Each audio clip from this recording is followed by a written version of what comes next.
Welcome to your most favorite channel, Heartbeat. My name is Dr. Amrit Kejriwal. This channel is mainly meant for MBBS students, postgraduates, medical professionals, and all those who may find it bit more easy. It is an attempt to make the complicated medical sciences more simplified and easier for understanding.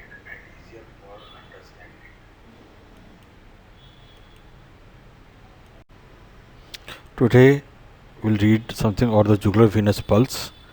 The channel's name is Heartbeat. My name is Dr. Amrit Kejriwal. Venous system.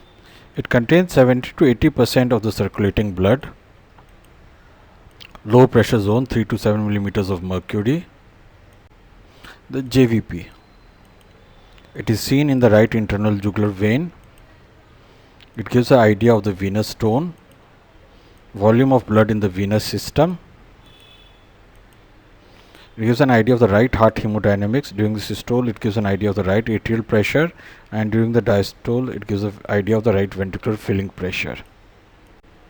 Coming to the waves, before 3 positive waves and 2 negative waves. Positive waves are A, V, and C. Negative waves are X and Y. Now, first of all, before we go further, we must define that this area is systole and this is diastole. So, this completes an entire cardiac cycle. Coming to the JVP waves. This is the wave form. Here you can see the A wave, which begins before the systole. A wave. V wave starts in the systole but peaks in the diastole. X descent is seen in the systole. Y descent is seen in the diastole, and C wave is seen at the beginning of the systole. So we just compare the ECG. Here is the P wave, so A wave follows the P wave. Here is the ventricular contraction, so you get the C wave and the X descent during the systole, and the carotid ejection and carotid pulse will you feel here somewhere. And this is the V wave, which is seen after the T wave, and Y descent is seen in the diastole. Now coming to the A wave, it reflects right atrial contraction. Over here you can see just after the P wave. During right atrial systole, retrograde blood flow occurs in the superior vena cava and jugular vein. It follows the P wave of ECG, precedes carotid upstroke, and is nearly synchronous with S1. So S1 should be somewhere around here. So it's nearly synchronous. The V wave, it is the second positive wave. Begins in late systole, ends in early diastole. During ventricular systole it is seen.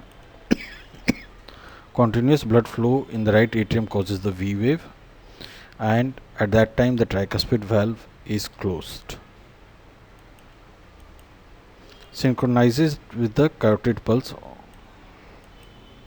and peaks after S2. So S2 should be somewhere around here, and you get the V wave over here, and the tricuspid and mitral valve open somewhere around here. X descent. Initial part is due to RA relaxation, right atrial relaxation over here. Later part is due to decrease in right atrial pressure during right ventricular systole, this part. It happens as the tricuspid ring is pulled towards the right ventricle, and it is the most prominent wave of the JVP. It begins during the systole and ends before S2. So if S2 is somewhere around here, it ends before the S2. Y descent. It is a negative image of the right atrial pressure over here. Tricuspid valve is open, so tricuspid valve opens somewhat around here. Begins and ends in diastole, so it begins somewhat around here and ends over here. C wave. C wave has no major significance, not usually visualized, maybe due to transmitted carotid impulse or it may be due to the bulging of tricuspid valve into the right atrium. It is considered to be an artifact.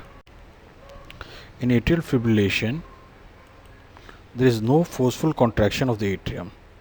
So the A waves become absent over here. You can see absent A waves. In tricuspid stenosis, there is forceful contraction against a closed valve. So the valve should be completely open over here, but it's closed, and so you get gigantic A waves. In tricuspid regurgitation, it's a systolic event, and giant V waves in systole are seen. The format of the wave may differ from person to person depending upon coexisting illnesses such as the severity and tachycardia, and CV waves are seen in systole, and the patient has a pulsatile liver. There are other abnormalities that can be seen. Complete heart block, you can get Cannon waves. In pericardial constriction, you get Kussmaul sign, that is increase in JVP with inspiration. And in pericardial effusion, you get prominent white descent.